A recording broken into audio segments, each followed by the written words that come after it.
बताइए क्या नाम है और क्या घटना हो गई, काहे की शिकायत लेके आए? शैलेंद्र शुक्ला नाम है मेरा। मैं रीवा जिले से ही गुड़ थाना के अंतर्गत एक नर्राहा पंचायत है, उसमें एक ग्राम सुकुलगमा है, वहाँ का निवासी हूँ। क्या घटना हो गई, काहे की शिकायत लेके आए? ये 18 तारीख की रात की घटना है। एक नए नंबर से मुझे फ़ोन कॉल्स आने लगे और उसमें गाली गलौज और मारने की धमकी, ये सब चीज़ें होती रही। फ़ोन करता जो है वो बता रहा था कि मैं लालजी पांडे हूँ। मेरे पूछने पर बताया कि हाँ, मैं सरपंच नर्राहा प्रमोद पांडे का ही लड़का हूँ।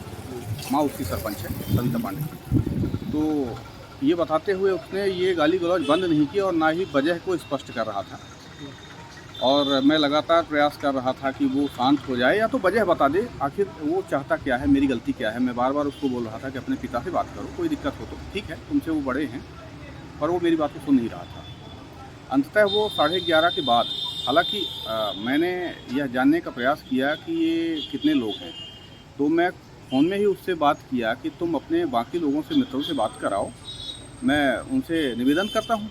तो बात कराया मित्रों से और मैंने उनसे कहा कि ऐसा है कि इसको लेके जाओ, ये काफ़ी देर से ये परेशान कर रहा है, इसको घर पहुँचाओ तुम लोग।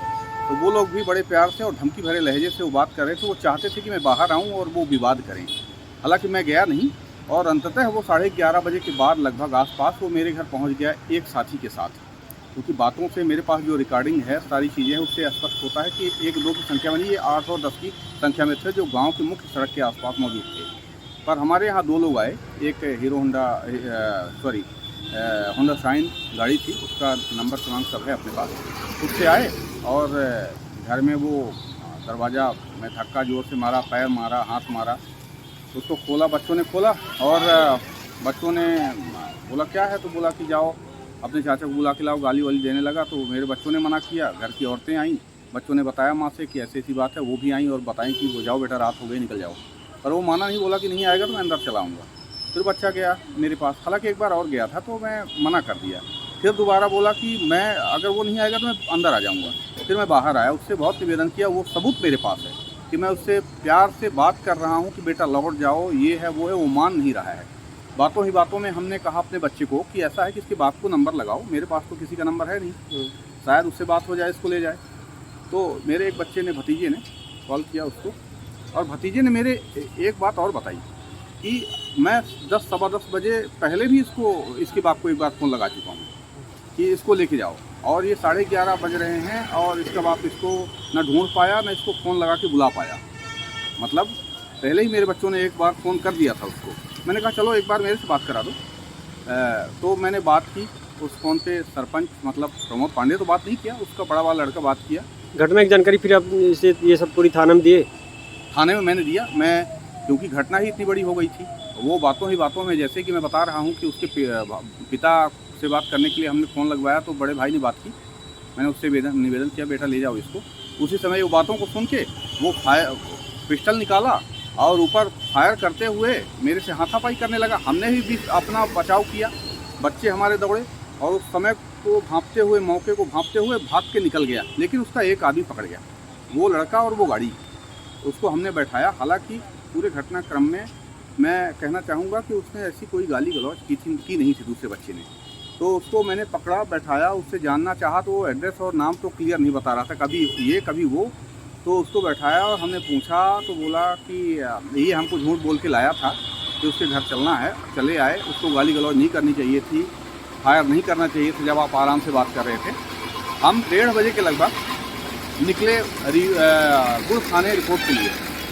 वहाँ हमने रिपोर्ट की। हालांकि उससे पहले थाने के 1 नंबर में हमने निवेदन भी किया कि काफ़ी रात हो चुकी है, ऐसी घटना हुई है, कृपा करके आप आ जाएँ। तो पुलिस ने कहा कि दिन भर काम करते हैं, रात हो गई है, आप सुबह आओ या अभी आ जाओ। तो हमने कहा ठीक है, आने का प्रयास करते हैं। थाने में आपने आवेदन दिया है, FIR नहीं दर्ज हुई? FIR दर्ज नहीं हुई है श्रीमान जी, और किसी तरह का हमें कोई रिसीविंग नहीं मिला है। FIR तो बड़ी बात है। पुलिस अपने से आई ही नहीं हमारे यहाँ हमारा सबूत और घटनास्थल देखने। पुलिस एक बार आई हमारे यहाँ, उस गाड़ी को हमने जो जिक्र किया कि वो गाड़ी हमने पकड़ के रख ली थी। लड़का तो फिर देर रात भाग गया। पुलिस के पास जब हम आवेदन दे रहे थे तभी घर से फ़ोन आया कि चाचा वो बच्चा भी भाग गया जिसको पकड़ के अपन ने बैठाया था। तो पुलिस भी उस बात को सुन रही थी, वो नहीं आया था वहीं पे। और उस गाड़ी की चाबी, वो जब भागा है, चाबी तो उसी के पास थी, क्योंकि लॉक तो किया नहीं होगा। उनके दिमाग में था कि अपराध करेंगे, भाग जाएंगे, गाड़ी लॉक नहीं थी। हमने जब गाड़ी अंदर की तो गाड़ी लॉक नहीं थी। उस बच्चे ने गाड़ी चुपचाप गाड़ी लॉक किया और चाबी लेके भाग गया। जब भागा तो चाबी लेके भागा और उस समय जब मैं 19 तारीख को पुलिस ने मुझे बुलाया मेरा कथन लेने के लिए, तो वो चाबी पुलिस मुझे देती है कि लो ये चाबी, और वो गाड़ी लेके आओ। तो हमने पूछा वो तो अपराधी लेके भागा था, चाबी आपके पास कैसे आई? पुलिस ने कहा कि हो गया, आ गई गाड़ी, जाओ लेके आओ। और हमें लगभग 5 बजे के लगभग गाड़ी की चाबी पुलिस ने दी। हम अपना कथन देके घर। क्या लगता है आपको, ये क्या साजिश है, किस तरह ये निश्चित रूप से यह एक अपराध तो है, बड़ा अपराध है। अगर उसने फायरिंग ऊपर न करके सामने कर देता तो निश्चित रूप से कोई बड़ी घटना घट जाती।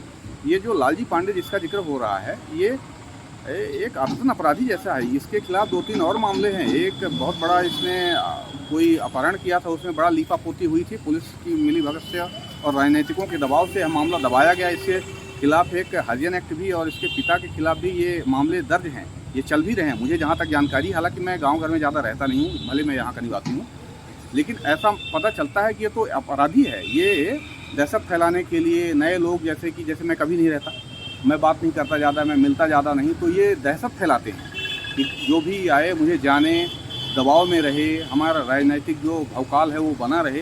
कुछ ऐसा इनके दिमाग में चल रहा था। मैं काफ़ी प्रयास किया इससे फ़ोन पर भी कि बता दे कि मेरी गलती क्या है, लेकिन इसने स्पष्ट नहीं किया। आप क्या चाहते हैं, क्या कार्रवाई चाहते हैं?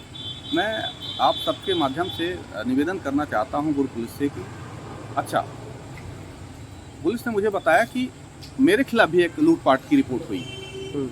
18 तारीख की जो घटना हुई, तो शायद उन्होंने मुझे काउंटर करने के लिए बदले में उन्होंने मेरे खिलाफ भी रिपोर्ट की। तो मैं आप सबके माध्यम से गुड़ पुलिस से यह निवेदन करना चाहता हूँ कि मैं भी प्रार्थी हूँ, मेरे खिलाफ भी जो आवेदन आया है उसमें भी कोई ना कोई प्रार्थी है। आप दोनों में FIR कर दीजिए। मैं अपराधी होऊंगा तो मैं फंसूंगा या बचूंगा, उन्होंने अपराध किया होगा तो वो फंसेंगे, वो बचेंगे।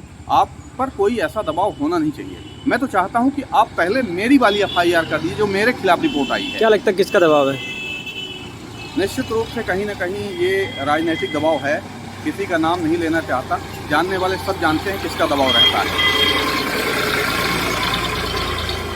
सरपंच नर्राहा के ऊपर किसका हाथ है, किसके दम पे वो करता है काम, किसके दम पे इसके बच्चे अपराध की दुनिया में लिप्त होते जा रहे हैं, ना तो सरपंच को समझ में आ रहा है ना उन बच्चों को।